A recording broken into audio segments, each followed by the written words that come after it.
डर एक एहसास में आपका स्वागत है। इस चैनल पर आपको सुनने को मिलती हैं डरावनी और सच्ची भूतिया कहानियाँ। अगर आपको ऐसी ही वीडियोस देखना पसंद है तो हमारे इस चैनल को सब्सक्राइब करना ना भूलें। तो अब बढ़ते हैं आज की कहानी की ओर।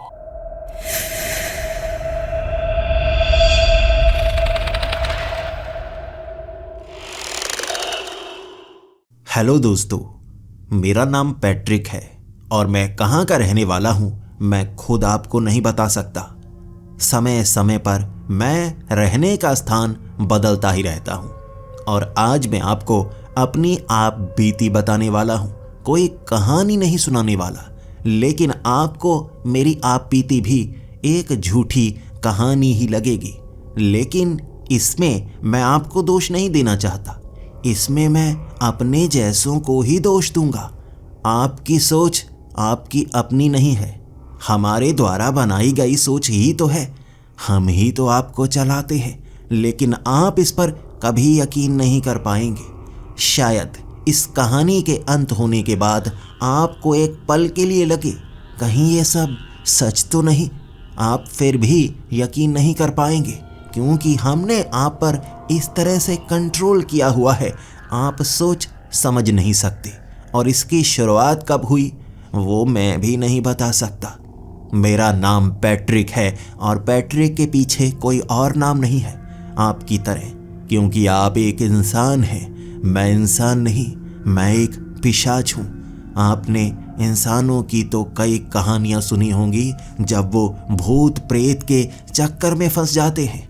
आज आपके लिए मैं अपनी आप बीती लेकर आया हूँ, एक पिशाच की कहानी। जब पिशाच इंसानों के बीच रहते हैं तो क्या होता है, कैसे उन्हें क्या क्या सहना पड़ता है, मैं अपनी इस कहानी में आपको बताना चाहूँगा। बात 1760 की है। तब यूनाइटेड स्टेट्स ऑफ अमेरिका, आज का उस समय ये नाम नहीं था, छोटे छोटे कई देश बने हुए थे। हर कोई आपस में लड़ने की कोशिश करता था। उस समय हम पिशाचों की टोलियां दुनिया के अलग अलग हिस्सों पर इंसानों पर कंट्रोल करने की कोशिश कर रही थी। आपको इस समय लगता है धरती पर कई तरह के जानवर निवास करते हैं, उनके दिमाग नहीं है और उनसे आगे हैं इंसान, क्योंकि हम सोच सकते हैं। लेकिन आपको गलत साबित कर दूंगा। मैं एक खास इलाके में रहता था। तब मैं इंसानों पर पूरी तरह से राज करना चाहता था।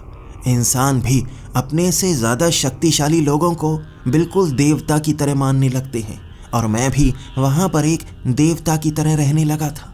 मेरी ऐसी शक्ति थी कि 50 लोग भी युद्ध में मुझसे जीत नहीं सकते थे।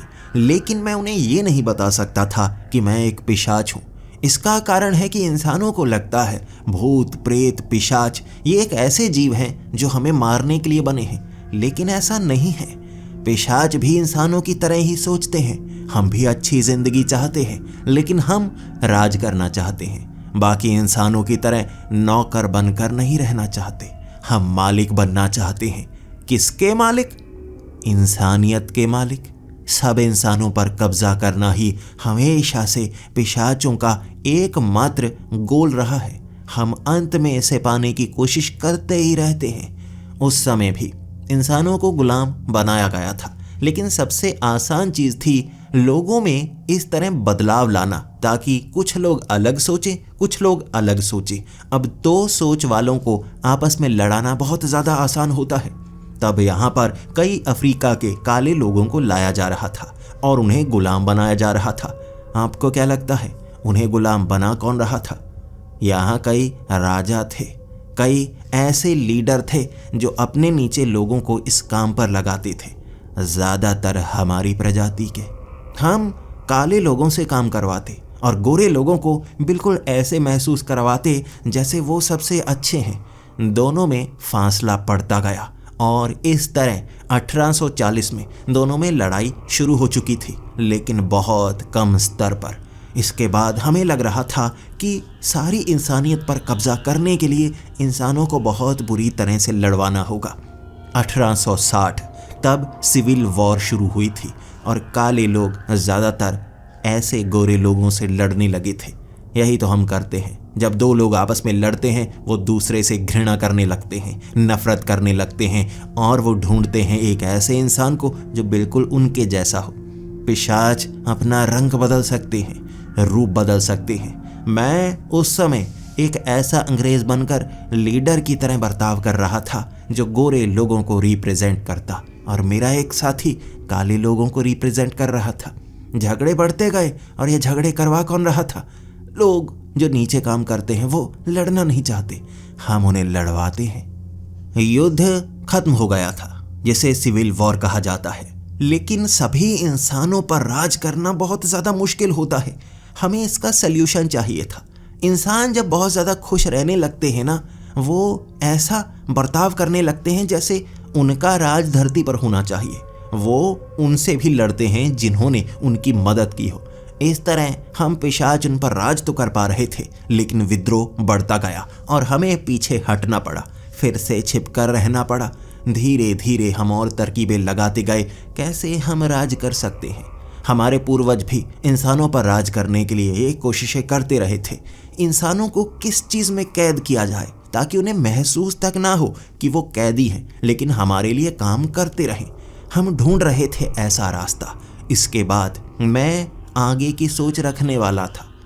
20वीं सदी जब शुरू हो चुकी थी, तब सबसे ज़्यादा वर्चस्व यूरोप में था। यूरोप में हमारे कई साथी ऊपर वाले पदों पर बैठे हुए थे और हमारे लिए इंसानों पर राज करने के लिए ज़्यादा इंसानों को मारना ही सही था। हमने तब युद्ध की शुरुआत करवानी शुरू कर दी।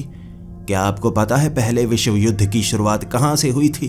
जो आपको पता है उसके भी अंदर जाने की कोशिश कीजिए। छोटी सी गलती, और छोटी गलती कैसे हो गई कोई जान नहीं पाएगा। विश्व युद्ध में जितने लोग मरते जा रहे थे, दहशत उतनी फैलती जा रही थी। हमें मारना इतना आसान नहीं। जब तक आप हमें पहचानोगे, हम रूप बदल कर कहीं और चले जाते हैं और इंसान लड़ते रह जाते हैं, ये सोचकर कि ये लड़ाई इंसानों द्वारा ही शुरू की गई है। किसी को नहीं पता था पिशाच बीच में रहते हैं। इस तरह पहला विश्व युद्ध हुआ। हम इंसानों पर राज करने के बारे में सोच तो रहे थे, लेकिन फिर से विद्रोह शुरू हो गया। तो दूसरे विश्व युद्ध की शुरुआत हुई, जिसमें ज़्यादा लोगों को मारा गया। हम बड़े स्तर पर अलग अलग देशों में फैले हुए थे। आपको क्या लगता है इंसान न्यूक्लियर बम इतनी आसानी से बना सकते हैं? इस समय लोगों पर कंट्रोल करने के लिए एक और आसान चीज़ थी जिसका हमने इस्तेमाल करना शुरू किया। वो था न्यूज़पेपर्स। लोग खबरें सुनना पसंद करते थे। इससे पहले दूर दूर तक खबरें पहुंचाई नहीं जा सकती थी। आम लोगों तक खबरें पहुंचाई नहीं जा सकती थी। न्यूज़पेपर जहां जहां तक पहुंचते, लोगों की सोच को कंट्रोल किया जा सकता था। हम जिन शब्दों का इस्तेमाल ऐसे न्यूज़पेपर्स में किया करते, लोगों की सोच उस तरफ बढ़ने लगती। कई युद्ध तो हमने चुटकी बजाकर करवा दिए थे। दूसरे विश्व युद्ध में भी कई लोगों की मौत ज़रूर हुई थी, लेकिन हमें लगा अब इंसानों पर कंट्रोल करना आसान है। बड़ी संस्था का निर्माण किया गया जो पूरे की पूरी दुनिया के सब देशों को अपने कंट्रोल में रख सके। उसका प्रतिनिधि भी आपको क्या लगता है कौन बना होगा? लेकिन उसके बाद भी कई देश ऐसे थे जो विद्रोही बन गए थे। अब उन विद्रोही देशों पर सैंक्शंस लगाकर उन्हें रोकना आसान तो था, लेकिन धीरे धीरे कई बार ऐसे दोस्त देश जिनको कंट्रोल में किया गया होता, लेकिन वो भी विद्रोह करने लगते। ये भी तरीका सही नहीं था। हम चाहते हैं कि सब इंसानों पर पूरा कंट्रोल हमारा हो, वो हमारे खिलाफ विद्रोह ना करें, जैसा हम कहें वो वैसा करें। ये समय भी शायद सही नहीं था। इसके बाद आगे आगे दुनिया बढ़ने लगी थी, तकनीक नई नई आने लगी थी और उस समय पेट्रोलियम का सबसे ज़्यादा इस्तेमाल होने लगा था। यानी गाड़ियाँ, हवाई जहाज़, कई ऐसी चीज़ें जो पेट्रोलियम से निकले हुए तेलों से चलती, उसका वर्चस्व दुनिया में बढ़ने लगा था। मैं उस समय अपनी असली जवानी में आया था, दूसरे विश्व युद्ध के अंत के बाद। तब मुझे खुलापन महसूस होने लगा था, क्योंकि हमारी उम्र हज़ारों साल की होती है और कुछ 100 साल तक हमें कुछ भी करने दिया नहीं जाता, क्योंकि हम छोटे कहलाए जाते हैं। दूसरे विश्व युद्ध के बाद मुझे वो शक्ति मिली थी जिसके बाद मैं अकेला भी काम कर सकता था। लेकिन अब काम लोगों के बीच रहकर नहीं करना था। मैं लंबी सोच वाला था। मैं हमेशा से लोगों को देख चुका था। उन्हें जितना भी कंट्रोल करने की कोशिश की जाए वो विद्रोह करने लगते हैं और उसके बाद वो आज़ाद होना चाहते हैं। मैं चाहता था उन्हें हमेशा के लिए कंट्रोल में किया जाए, उनकी सोच भी कंट्रोल की जाए, उनके हाव भाव भी कंट्रोल किए जाए, उन्हें पूरी तरह से गुलाम बना लिया जाए। इसके लिए मैं जंगलों में चला गया था। मैं जंगलों में जाकर आगे की सोच बनाने लगा था। हमारे दिमाग इंसानों से 10 गुना ज़्यादा तेज चलते हैं। हम वो चीज़ें सोच सकते हैं जो आम इंसान नहीं सोच सकते, लेकिन हम फिर भी उन्हें कंट्रोल करने के अलावा कुछ सोचते नहीं थे। मैं वो चीज़ें सोचने लगा था। इससे पहले ही मैंने छोटी छोटी कई ऐसी इन्वेंशंस की थी जो इंसानियत को बर्बाद भी कर सकती थी, उन्हें आगे भी बढ़ा सकती थी। और मेरी ऐसी ही इन्वेंशंस को कई इंसानों ने आपस में बांटा था। मैंने अपना नाम कभी जाहिर नहीं होने दिया, लेकिन मैं चाहता था उन्हीं का इस्तेमाल हो ताकि लोगों को हमेशा लगता रहे ये उनकी प्रगति के लिए है, लेकिन ये उनको गुलाम बनाने के लिए था। वो चीज़ें अब धीरे धीरे बढ़ने लगी थी। मैं उस जंगल में बिल्कुल अकेला रहना चाहता था। मैंने एक पेड़ के ऊपर झोंपड़े वाला घर बना लिया था और वहीं पर रहना मैं पसंद करता था। खाने पीने के लिए मुझे उन चीज़ों से काम चलाना पड़ रहा था, लेकिन फिर भी लगता कभी कभी किसी का खून पी ही लेना चाहिए। वहाँ जंगल में कई जानवर थे, उनका खून पीकर बड़ी आसानी से काम चलाया जा रहा था। मैं किसी जानवर को मारता नहीं था। बेवजह किसी को मारना भी नहीं चाहिए जब वो आपकी बात बड़े प्यार से मानते हैं। कौन सा वो जानवर है जो आपकी बात नहीं मानता? जानवर इंसानों से ज़्यादा समझदार होते हैं। वो जानते हैं मरने से बचने का तरीका यही है, गुलामी। और इंसान इस बात को समझ ही नहीं पाते। मैं उस झोंपड़े में रहा करता था और वहाँ पर एक आदमी था जो हमेशा नीचे से निकल कर जाया करता। इंसानों की सुगंध दूर से ही पहचानी जा सकती है। पिशाचों के शरीर से कोई दुर्गंध या सुगंध नहीं आती। हमारे शरीर सूखे हुए होते हैं। हमारे शरीर की बनावट ही बिल्कुल अलग है। वो इंसान था जो उन पेड़ों के नीचे से गुजरता और मैं उन पेड़ों के ऊपर छिप जाता, क्योंकि मैं अकेला रहना पसंद करता था। भले ही मैं उसे एक चुटकी में मार सकता था, लेकिन बेवजह हम भी किसी को नहीं मारते जब तक वो हमारे रास्ते में ना आए। वो हर रोज़ नीचे से निकल कर जाता और मैं पेड़ के ऊपर बैठा उसे देखता ही रहता। इंसानों के बारे में जानने का सबसे अच्छा तरीका यही होता है, उनको अकेले में मिलो, उनकी सोच परखने की कोशिश करो। इंसानों ने इतने 100 सालों में कितनी तरक्की की है, मैं अब जानना चाहता था। हर रोज़ उसका पेड़ के नीचे से निकल कर जाना, मुझे ऐसा लग रहा था उससे बात करनी चाहिए, लेकिन कहीं वो मेरी पहचान ना जान जाए। तो मुझे कुछ ऐसा बनना होगा जो उसे भी लगे उसका कोई साथी ही है। लेकिन इंसान अब पहचान के लिए ऐसी तरकीबें लगा चुके हैं कि वो अनजान से जैसे भटकते नहीं। आईडी कार्ड्स, इनकी शुरुआत बहुत समय पहले हो गई और इसके बाद से हमें काफ़ी ज़्यादा परेशानी हुई। किसी का भी रूप बनाना पहले कितना आसान हुआ करता था, लेकिन अब वो इंसान मरता है तो उसका डेथ सर्टिफिकेट बनता है। हम अगर उसका रूप लेकर पहुंच जाएं तो अब पुलिस वाले भी पकड़ सकते हैं, सेना वाले भी पकड़ सकते हैं। इंसान भी ताकतवर हो रहे हैं। भले ही इनके बीच हमारे जैसे इन्हें कंट्रोल कर रहे हैं, लेकिन कभी कभी हमारे लिए भी मुश्किलें बढ़ जाती हैं। 30 से 40 दिनों तक मैं उस आदमी को देखता रहा जो पेड़ों के नीचे से गुजरकर आगे की तरफ कहीं जाया करता था। एक दिन मैं भी पेड़ के नीचे उतर आया। मैं अब उस पेड़ के पीछे खड़ा था, उस आदमी का इंतजार कर रहा था। हल्के हल्के कदमों से चलकर आता हुआ वो आदमी, उसकी उम्र इंसानों के हिसाब से कोई 50 साल की होगी। वो अब ज़्यादा अच्छे से चल नहीं पा रहा था। इस उम्र में टांगों में उतनी जान नहीं रहती जितनी जवानी में होती है। धीरे धीरे वो चलता आ रहा, उसकी टांगें बीच बीच में लड़खड़ा जाती, वो खुद को संभालता। मैं पेड़ के पीछे से उसे देखे जा रहा था। जब वो पेड़ के करीब आया, वहाँ से मैंने उससे बात करने की कोशिश की, लेकिन वो इतना ज़्यादा डर गया कि बेहोशी हो गया, एक तरफ गिर गया। मुझे लगा कहीं उसे कोई हार्ट अटैक तो नहीं आ गया। इंसानों में दिल धड़कना बंद हो जाए तो वो मर जाते हैं। हमारे अंदर तो दिल ही नहीं होता, खून ही नहीं होता। वो बेहोश पड़ा था। उसे मैंने जगाने की कोशिश की, लेकिन वो जाग नहीं रहा था। मैं बेवजह किसी को मारना नहीं चाहता था। अगर किसी को बचाया जा सके तो बचाने की कोशिश करनी चाहिए। मैं उसे वहाँ से उठाकर पास की एक नदी के बिल्कुल करीब ले गया। वहाँ उसके चेहरे पर पानी मारने लगा। उसका शरीर थोड़ा थोड़ा ठंडा सा फिरने लगा था। पानी मारते मारते मैंने उसके हाथों को जैसे मसलना शुरू किया। थोड़ा शरीर उसका गर्म किया। उसके बाद उसे होश आने लगा। वो धीरे धीरे आंखें खोल रहा था और मैंने उसको कहा, तुम बेहोश कैसे हो गए थे? मैंने तुम्हें बिल्कुल सामने से देखा, मैंने कुछ किया तो नहीं, तुम इस तरह डर क्यों गए?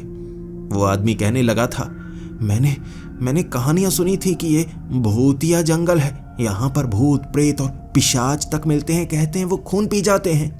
मैं अंदर ही अंदर मुस्कुरा तो रहा था क्योंकि उसकी बात तो सच थी। लेकिन उसके बाद उसने कहा, वो जो पिशाच है ना, आपको काट डालते हैं, सर धड़ से अलग कर देते हैं और उसके बाद भी आपको मरने नहीं देते। कहते हैं कि आपके शरीर को खाते हैं, आपके सामने दर्द आपको होता है। मैं उसको कह रहा था, मैं तो यहीं पर रहता हूँ, मैंने किसी ऐसे पिशाच को नहीं देखा जो इंसानों को इतना ज़्यादा दर्द देता हो। मैंने यहाँ एक पिशाच ज़रूर देखा था। अब उसे भगाने का तरीका भी बड़ा आसान ही है। उसके सामने कोई चांदी की चीज़ रख दो, वो डरने लगते हैं और तुम्हें पता है पिशाचों को चांदी से मारा जा सकता है। वो आदमी की आंखें खुल गई थी और वो कह रहा था, क्या सच में? मैंने अंदर से मुस्कुराते हुए कहा, हाँ हाँ बिल्कुल, मैं कह रहा हूँ, मेरी बात पर यकीन करो। उसने यकीन कर लिया। फिर वो वहाँ पर बैठकर कहने लगा, यहाँ तुम्हारा सामना जब पिशाचों से हुआ, क्या एक से ज़्यादा भी आए? मैंने सुना है वो बहुत ज़्यादा खतरनाक होते हैं। मैंने कहा, हाँ, उनके 2 बड़े बड़े दांत होते हैं। तुम अपने दांत दिखाओ, तुम पिशाच तो नहीं। उसने अपने दांत दिखाए। फिर मैंने उसको अपने दांत दिखाए और उसको कहा, देखो मेरे दांत भी बिल्कुल सही हैं। और जो पिशाच होते हैं ना, उनके आगे वाले 2 दांत काफ़ी लंबे होते हैं, उससे खून चूसते हैं। मैंने अपनी आंखों से देखा है। मैं अंदर ही अंदर मुस्कुरा रहा था। मैं उसे यकीन दिलाना चाहता था। उसने यकीन कर लिया। मैं बातों बातों में पिशाच की जानकारी उसे देता जा रहा था जो बनावटी थी। जैसा मैं उसे बताना चाहता था वैसा वो सीखता जा रहा था। इसके बाद हम में दोस्ती हो गई थी। मैं उससे पूछ रहा था, तुम यहाँ क्या करने के लिए जाते हो? उसने कहा, मैंने सुना है यहाँ एक गुफा में खजाना गड़ा था। 400 साल पहले यहाँ पर कोई राजा था जिसने खजाना गाड़ दिया था। मैं अपने लिए पैसे चाहता हूँ, मैं बड़े स्तर पर काम करना चाहता हूँ। मेरे पास ऐसी बहुत सारी तकनीक है, बस पैसे नहीं है। मुझे लगता है मैं गरीब ही मर जाऊँगा। मैंने उसको कहा, तुम्हारी मदद मैं करूँगा? ऐसे कैसे? मेरे दोस्त को पैसे की ज़रूरत है और मैं उसकी मदद ना करूँ? वैसे मैं भी कोई अमीर नहीं हूँ, लेकिन तुम्हारी मदद कर सकता हूँ। हम दोनों मिलकर उस खजाने को ढूंढेंगे। वो बहुत खुश हो गया था। इसके बाद मैंने उसकी मदद की। हम 1-2 गुफाओं में गए। उसके बाद जैसे ही 1-2 बजे का समय हो जाता, वो वापस निकल जाता, क्योंकि वो किसी की नज़रों में नहीं आना चाहता था। और उसने मुझे भी ये कहा था, इस बात को हम दोनों के बीच ही रखना। अगर सरकारी लोगों को पता चल गया ना, ऐसे खजानों को जब्त कर लिया जाता है और हमें कुछ नहीं मिलेगा। मैं चाहता हूँ लोगों का स्वास्थ्य अच्छा कर पाऊँ। मैं चाहता हूँ ऐसी कंपनीज बनाऊँ जिसमें लोगों को अच्छा खाने को मिले, अच्छा पीने को मिले। आजकल तो करप्शन बहुत ज़्यादा हो चुकी है। अगले 10 दिनों तक वो आदमी वहाँ पर आता रहा। मैं उसके बिल्कुल साथ होता। वो डर रहा होता पिशाचों से, लेकिन एक पिशाच उसका दोस्त ही बन गया था। मैं उसे कभी सच्चाई बता नहीं सकता था। हम सच्चाई बताते नहीं, ना हमारी सच्चाई कभी पकड़ी जाती है। उसके साथ मैं उन गुफाओं में उस खजाने को ढूंढने की कोशिश करता ही रहा। वो मुझे निडर मानता था, लेकिन उन गुफाओं में हम किसी खजाने को ढूंढ नहीं पाए। उसके बाद वो मुझे कहने लगा, तुम यहाँ क्यों रहते हो? मैंने कहा, मेरे पास शहर में रहने के लिए कोई जगह नहीं है, बहुत गरीब हूँ, मैं होमलेस था, मेरे पास घर नहीं था। इस तरह मैंने उसको मना लिया। उसने कहा, तुम मेरे साथ रह सकते हो। इस तरह मैं उसका दोस्त बना और उस शहरी आबादी में पहुंच गया जहां पर मुझे कोई पहचानता तक नहीं था। एक दोस्त ऐसा था जिसे मुझ पर पूरी तरह से यकीन था और उसके जितने दोस्त थे वो भी मेरे दोस्त बन गए। इस तरह मैं शहरी आबादी में था और सबको मुझ पर यकीन होने लगा था। मैं उस आदमी के साथ ही काम किया करता था। उसने अपने गैरेज में ही छोटा सा काम शुरू कर लिया था। समय जैसे जैसे आगे बढ़ता जा रहा था वो नई नई मशीनों के लिए पैसे चाहता था। मैं उसके लिए लोन नहीं ले सकता था, मेरे पास कोई आईडी कार्ड नहीं था, वो भी उसने बड़ी आसानी से बनवा दिया था। हमने एक ऐसी फैक्ट्री शुरू की जहाँ पर खाने पीने का सामान बेचा जा रहा था। उस सामान को हम एक्सपोर्ट भी करने लगे थे और ये कुछ ही सालों में हो गया। उसकी उम्र बढ़ती जा रही थी। मैं अपना रूप बदल सकता था और उसके सामने दिखावा करता था मेरी उम्र भी बड़ी हुई है। इस तरह हमने अपनी वो छोटी सी कंपनी को बहुत ज़्यादा बड़ा किया। लेकिन एक खास चीज़ थी जो हमारी आंखों के सामने आ रही थी। अलग अलग देशों के नियम अलग अलग होते हैं। हमारी इन चीज़ों को कई देशों में बैन कर दिया गया था। मैं अब आपको पीछे की एक छोटी सी कहानी भी बताता हूँ। मैं उन जंगलों में गया ही इसलिए था ताकि इस आदमी से मिल पाऊँ। मैं इसका भविष्य भी जान गया था। ये क्या कर सकता था मैं वो भी जान गया था। इतनी बड़ी फैक्ट्री उस अकेले ने नहीं बनाई थी, उसका साथ मैंने दिया था। आपको कहा तो है हम पिशाचों का वर्चस्व बड़े बड़े पदों पर है, उसका फ़ायदा मैंने भी उठाया था। यह बड़ी कंपनी बनाने के बाद मैं उस पर जोर डाल रहा था। हमें सिर्फ कंपनी बनाने से काम नहीं चलेगा, हमें इस हर एक चीज़ पर कंट्रोल करना होगा, तभी हमारी चीज़ें बिक पाएंगी। हमने हेल्थ डिपार्टमेंट की एक ऐसी ऑर्गेनाइजेशन बनाई जो खास तौर पर फूड को अच्छे से चेक करती हो। वो मापदंड बनाती थी कि कितना फूड इंसान खा सकते हैं, कौन सा खाना चाहिए, किसमें क्या खराबी होती है। इन मापदंडों को इस बड़ी ऑर्गेनाइजेशन द्वारा ही बनाया गया और इस तरह हमारी कंपनी उन देशों में भी चल पा रही थी जहां पहले हमें बैन कर दिया गया था। हर चीज़ को हम कंट्रोल करते। रिसर्च हमारी इस बड़ी कंपनी में होती, इससे ज़्यादा बड़ी कंपनी पूरी दुनिया में मौजूद नहीं थी। फूड सेफ्टी का नाम देकर हम ऐसा खाना लोगों तक पहुंचा रहे थे जो उसकी तरकीब नहीं, मेरी तरकीब थी। धीरे धीरे समय के साथ उसे लगने लगा था मैं उससे भी ज़्यादा तेज़ कैसे हो रहा हूँ। मेरे पास वो कौन सी डिग्री है जो मैं उसके काम को इतनी जल्दी सीख लेता हूँ और उससे भी आगे निकल चुका हूँ। हम वो चीज़ें बना रहे थे जिससे माना जाता था कि इंसानों का जीवन बढ़ सकता है। टूथपेस्ट से लेकर खाने की वो चीज़ें जो इंसानों को कंट्रोल करती हैं। आप अब एक चीज़ का जवाब दीजिए, आप घर में जो बिस्किट खाते हैं वो आपकी सेहत के लिए सही है या नहीं? आप कैसे निर्णय लेते हैं? आप घर में किस घी का इस्तेमाल करते हैं, वो कितना खाना चाहिए कितना नहीं खाना चाहिए, ये निर्णय कौन लेता है? आप ढूंढते हैं ना एक्सपर्ट्स को, वो एक्सपर्ट्स ये रिसर्च कहाँ पर करते हैं? समझे कंट्रोल करने का तरीका।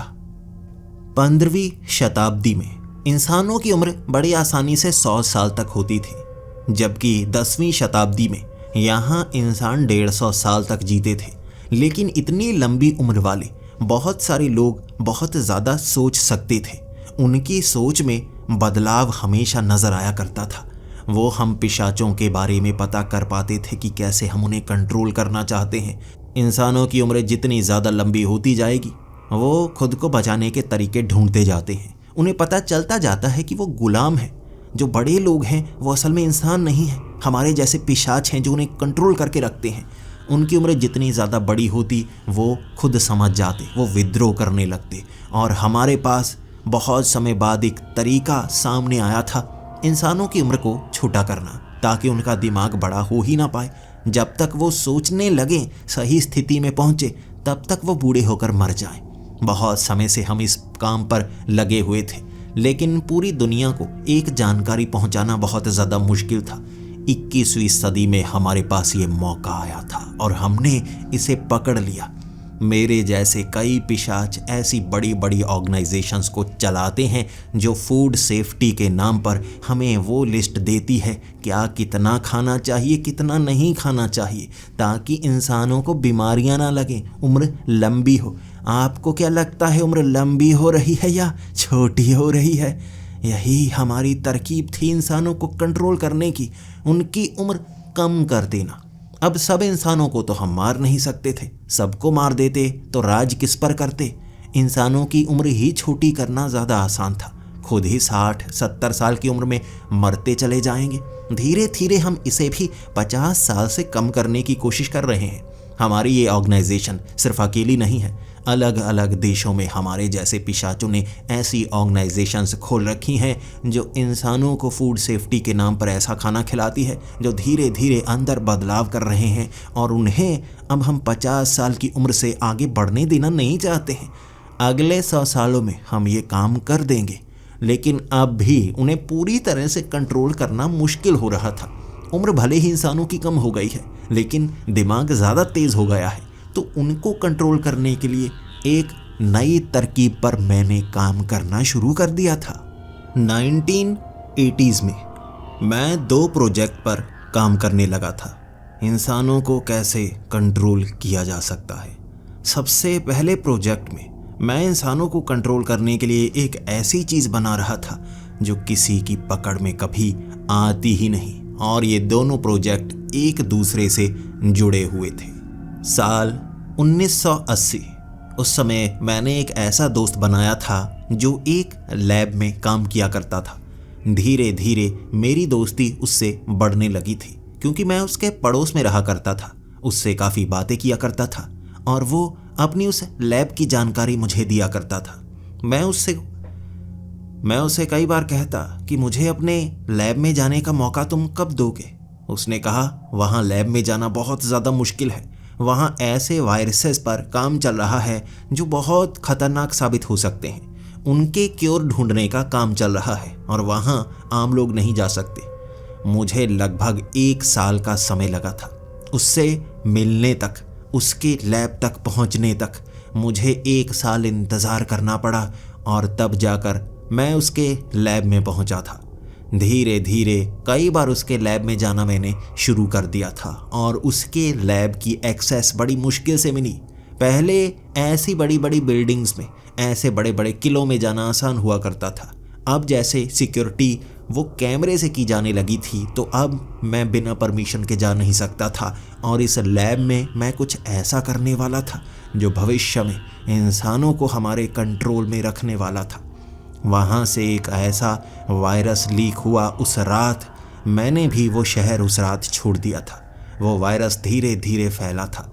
अगले 7 सालों में वो वायरस पूरी दुनिया में फैल गया था, और ज़्यादातर असर बच्चों पर कर रहा था। जैसा कि मैंने सोचा हुआ था, बच्चे बीमार होने लगे। हज़ारों की संख्या में बच्चे मारे गए थे, लेकिन कुर्बानी छोटे स्तर पर ही देनी तो पड़ती ही है। जब ये बीमारी काफ़ी ज़्यादा फैली तो उसका जो क्योर था वो भी मैंने ही निकाला था। एक अलग लैब में मैं टेक्नीशियन बनकर पिछले 7 सालों से काम कर रहा था, इंतज़ार कर रहा था ये बीमारी कब ज़्यादा बड़ी होगी, और वहाँ पर मैंने ही इन्वेंशन की थी एक ऐसे इंजेक्शन की जिसे लगाने के बाद वो बीमारी दोबारा बच्चे में नहीं होगी, चाहे वो कितना भी बड़ा हो जाए। अब वो इंजेक्शन पूरी दुनिया तक फैलाना था, और उसके लिए अब वर्ल्ड हेल्थ ऑर्गेनाइजेशन तक पहुंच हमने बना रखी थी। ये इंजेक्शन पूरी दुनिया में फैलाया गया ताकि हर बच्चे को ये लगे। इसके लगने के बाद वो वायरस शरीर पर असर नहीं करता था। अब मैं बाद में बताऊंगा इस इंजेक्शन का हमें क्या फ़ायदा हुआ था। उसके बाद मैं अगले प्रोजेक्ट पर काम कर रहा था जो इसका अगला भाग था। मैंने एक ऐसा दोस्त 1990 में बनाया था जो मेरे साथ खेला करता था ग्राउंड में। मैंने अपनी उम्र काफ़ी कम बना ली थी, उसके साथ इकट्ठा रहता। उसकी सोच बहुत ज़्यादा आगे थी, और मैं उसका इस्तेमाल इसलिए करना चाहता था क्योंकि वो एक ऐसी जगह पर था जहां ये काम को अंजाम दिया जा सकता था। न्यूयॉर्क सिटी, ये आधुनिक शहर कहलाया जाता है, और हमने नींव रख दी थी भविष्य में इंसानों को हमेशा के लिए कंट्रोल करने के लिए। वो दोस्त मुझसे बहुत ज़्यादा बातें किया करता था। उसे बाकियों से बात करने में हिचक हुआ करती थी। उसका दिमाग जीनियस था जिसे मैंने शुरू में ही पहचान लिया था। इससे कुछ बड़ा करवाया जा सकता है। कई ऐसे इंसान हैं जो हम पिशाचों से भी कुछ ज़्यादा आगे की सोच रख सकते हैं। ये उनमें से एक था। मेरे साथ वो हमेशा अकेलेपन को दूर रखने की कोशिश करता। बाकियों के करीब तक नहीं जाता। जैसे जैसे समय आगे बढ़ता गया मैं उसे अंधेरों में रखता। बाहर की दुनिया अच्छी नहीं है, हमें अकेले में कुछ ऐसा करना चाहिए जो बाकियों के लिए ज़्यादा बढ़िया हो। इंटरनेट पूरी दुनिया में फैल चुका था और अब मैंने अपने उस दोस्त के साथ एक ऐसी छोटी सी चीज़ की शुरुआत की जिसके बारे में मैंने आपको कहा वो दूसरा भाग है जो इंसानों को कंट्रोल करवा सकता है। बहुत समय हम उस पर काम करते रहे और हमने एक ऐसी वेबसाइट बनाई थी 6 डिग्री, जो सबसे पहली सोशल मीडिया वेबसाइट थी। अब इसके बाद मैं उसकी ज़िंदगी से जैसे गायब ही हो गया। वो ढूंढने लगा था, लेकिन उससे जो काम करवाना था वो मैंने करवा दिया था। जब आप एक आइडिया दुनिया में फैला देते हो, उस पर इंसान खुद ब खुद और काम करने लगते हैं। सबको लगने लगता है मैं भी तो ये कर सकता हूँ, वो भी उस पर काम करना शुरू हो जाता है। यही तो मैं चाहता था। उसके बाद मैंने एक ऐसे आदमी को ढूंढा जो इसको अगले स्तर तक पहुँचा सकता था। एक ऐसी सोशल मीडिया वेबसाइट जो आज तक चल रही है। अब तक उसे बढ़ाना शुरू कर दिया। अब उसमें लोगों को पहुंचाने के लिए और भी कई तरीके अपनाने पड़े और अब फ़ोन, जैसे कि मैंने सोचा था, लोगों के हाथों तक आ चुके थे। ऐसी सोशल मीडिया वेबसाइट एक बनी, उसके बाद एक और बनी। मेरे जैसे मेरे साथी इन्हें भी कंट्रोल करने लगे थे और हर किसी के हाथ में ऐसा मोबाइल हम पहुंचाना चाहते थे। पेमेंट्स डिजिटल कर दी गई, हर चीज़ डिजिटल कर दी गई ताकि लोगों तक ये पहुंचाई जाए। उनके हाथ में ये होनी चाहिए, वरना वो जी नहीं पाएंगे। मोबाइल हर किसी के हाथ में पहुंचते जा रहे थे और जो हम दिखाना चाहते थे वैसा इंसान देखने लगे थे। अब मैं आपसे ही तो सवाल करता हूँ, आपको क्या लगता है कौन सा देश बुरा है, कौन सा देश अच्छा है? आप कई देशों के नाम गिनवा देंगे, कई ऐसे पॉलिटिशियंस के नाम गिनवा देंगे जिन्हें आप अच्छा मानेंगे, किसी को आप बुरा मानेंगे। लेकिन एक बार खुद से सवाल कीजिए, आप तो उनसे मिले तक नहीं, आप तो उन देशों में गए तक नहीं। आपको कैसे पता वो देश बुरा है, वो पॉलिटिशियन या वो इंसान बुरा है? इसे हम इंटरनेट पर उपलब्ध ऐसी जानकारी से ही जुटाते हैं। हमें उससे ही दिमाग खोलने का मौका मिलता है और अगर उस पर कंट्रोल कर लिया जाए तो इंसानों की सोच बदली जा सकती है। इस समय आपकी सोच हमारे कंट्रोल में है। हम जो चाहते हैं आप वो सोचते हैं, हम जो करवाना चाहते हैं आप वो करते हैं। कहीं पर भी हमें ज़रूरत हो, जब इंसान विद्रोही बनने लगते हैं हम उन्हें कंट्रोल करते हैं और ऐसे इंसानों के खिलाफ ही इस्तेमाल करते हैं। हम किस पोस्ट पर हैं, हम कहाँ से काम करते हैं, वो आप सोच तक नहीं सकते। हमारे खिलाफ विद्रोह करना असंभव के समान है। लेकिन फिर भी इंसानों में विद्रोह की प्रवृत्ति थी। हमें पहले से लग रहा था ऐसी चीज़ लोगों के हाथ में आ जाएगी जिससे लोगों की सोच बदली तो जा सकेगी, लेकिन कुछ लोग ऐसे होंगे जो अलग सोच रखेंगे और फिर से नए इंसानों की होड़ आएगी जो फिर से आज़ादी चाहेंगे, हमसे भी। इसी के लिए मैंने इसे 2 भागों में काम करवाया था। पहले भाग में वो वायरस जो असल में इंसानी शरीर में और कुछ नहीं करता था, बस डीएनए को थोड़ा सा चेंज करके बच्चों को मरने पर मजबूर किया था।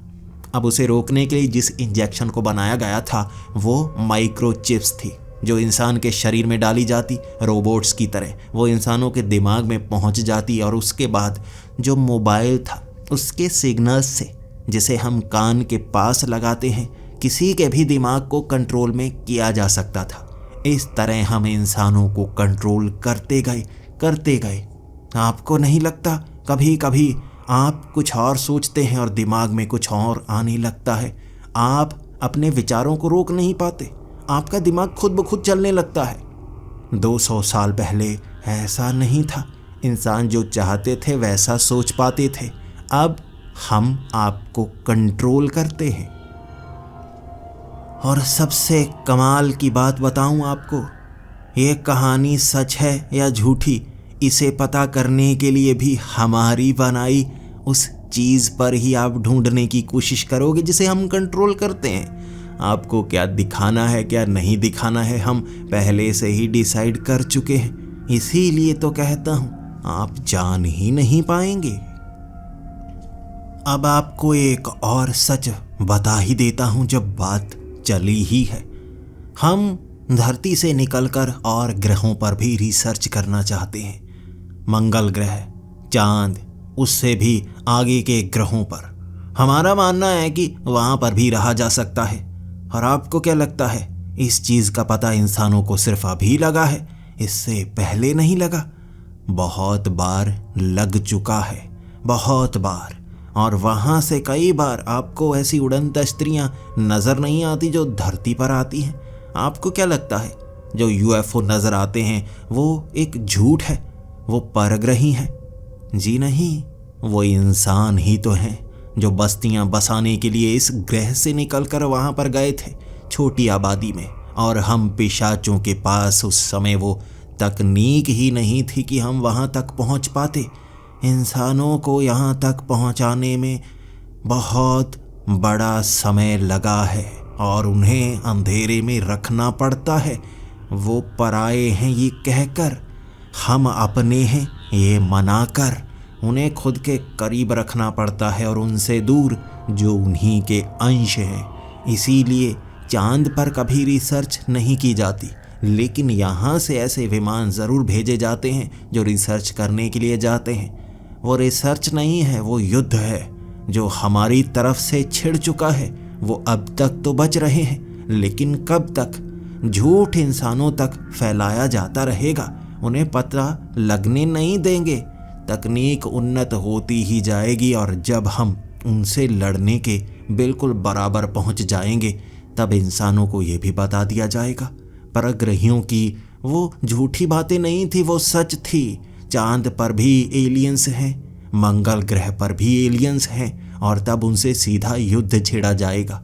वहाँ रहने वाले उन इंसानों को ख़त्म किया जाएगा जो इतने समय से हमारे कंट्रोल में नहीं हैं, हमसे दूर हैं। उन्हें अपने कंट्रोल में करने के लिए युद्ध छेड़ना पड़ेगा। जो बचेंगे वो कंट्रोल में रहेंगे, बाकी सबको मार दिया जाएगा और इंसान कभी जान ही नहीं पाएंगे। अपनों को ही मार डाला। उसके बाद आखिरकार अंत में हम जीत ही जाएंगे। इतनी सदियों से हमने ये कोशिश की है धरती की आखिरी समझदार प्रजाति को भी मंद बुद्धि बना दिया जाए, जैसा कि इसके पहले वाली सभी प्रजातियों के साथ हो चुका है। एक बार सोच कर तो देखिए, धरती पर कितने तरह के जीव जंतु मौजूद हैं। इंसान भी यहीं पर बने, वो भी धीरे धीरे आगे बढ़े, तो समझदारी सिर्फ इंसानों में ही क्यों आई? इतने दिमाग का विकास सिर्फ इंसान ही क्यों कर पाए? बाकियों ने नहीं किया होगा? जो पानी में रहते हैं, जो धरती पर रहते हैं, सबने किया। धीरे धीरे सबने किया था और उनके खिलाफ जंग चली जो हजारों लाखों सालों से चलती आ रही है। धीरे धीरे समझदार प्रजातियां कम होती ही गई जो राज कर सकती थी। अब धरती का कोई ऐसा जीव नहीं है जिसे हम राजा कह सकें। सबके सब गुलाम। सिर्फ एक ही प्रजाति बची है जो सोच सकती है, जो बचा सकती है खुद को। वो है इंसानों की प्रजाति और उनकी प्रजाति का भी अंत काफ़ी नज़दीक है। ये इंसान जिनकी धीरे धीरे उम्र कम होती जा रही है, धीरे धीरे मानसिक विकास भी पीछे की तरफ चलता चला जाएगा और इन्हें मंद बुद्धि की श्रेणी में पहुंचाने के बाद अंततः हम जीत ही जाएंगे। इस समय इंसान काफ़ी करीब आ चुके हैं। उम्र कम हो चुकी है, काम कर नहीं पाते। उन्हें लगता है हर चीज़ मशीन से की जा सकती है।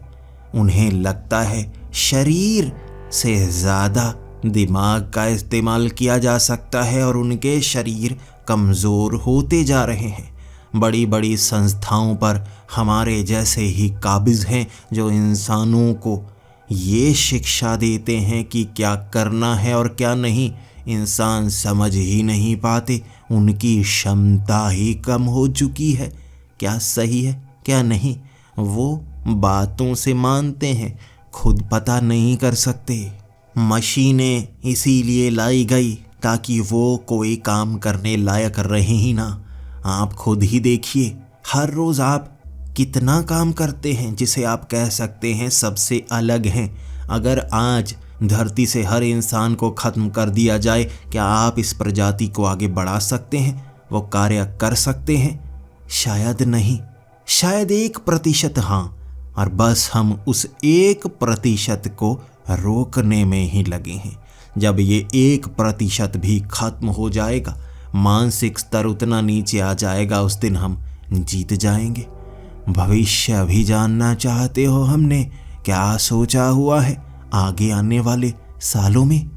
इंसानों के शरीर को इतना कमज़ोर किया जाएगा कि इंसान चल फिर नहीं पाएंगे, हिलजुल नहीं पाएंगे, पड़े रहेंगे।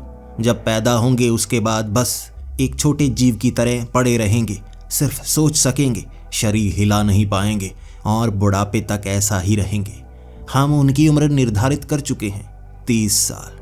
30 साल में इंसान मारा जाएगा और उनके मस्तिष्क का हम इस्तेमाल करेंगे अपनी मशीनों को चलाने के लिए, जिसको नाम दिया है हमने आर्टिफिशियल इंटेलिजेंस। आपको क्या लगता है सेमीकंडक्टर से बने हुए बड़े बड़े कंप्यूटर ये सोच पाते हैं कि क्या करना है क्या नहीं करना है? उसके पीछे दिमाग सिर्फ एक मेमोरी में स्टोर किया गया है। कई इंसानों को इस काम पर लगा भी दिया गया है, बाकी जो बचे हैं वो भी धीरे धीरे वहां पहुंचाए जा रहे हैं। बाकियों को पता तक नहीं लगा है, जैसे कि आपके शहर में क्या हो रहा है, आपके साथ क्या होने वाला है, आपको बताया तक नहीं गया। आप जो न्यूज़ देखते हैं, आप जो टीवी देखते हैं या आप जो अपने मोबाइल पर देखते हैं, वो तो हमारे कंट्रोल में है। बाकी के काम को बड़ी तेज़ी से किया जा रहा है। गुलामी की आखिरी सीढ़ी पर पहुंच गए हो तुम। यकीन नहीं होता तो ढूंढने की कोशिश करो सच, जानने की कोशिश करो सच।